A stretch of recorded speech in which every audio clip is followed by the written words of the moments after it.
start of the Big Five. Thereof, an early lead is taken by the outstanding favorite, Charming Liar.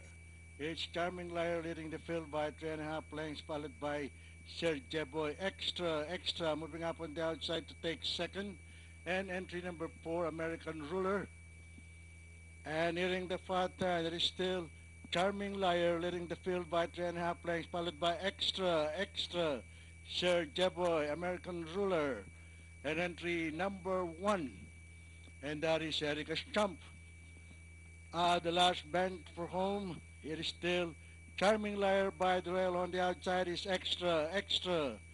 And into the home stretch, it's still Charming Liar by the rail, Extra on the outside. Charming Liar by the rail, Extra on the outside. Extra on the outside, Charming Liar by the rail. It's Charming Liar by the rail. On the outside is Extra. And nearing the payoff line, it's Charming Liar now pulling away from the field. And finally, it's a cinch for Charming Liar. Coming in second is Extra, Sir Jeboy, Erica's Chump, and American Ruler. Muntik na ako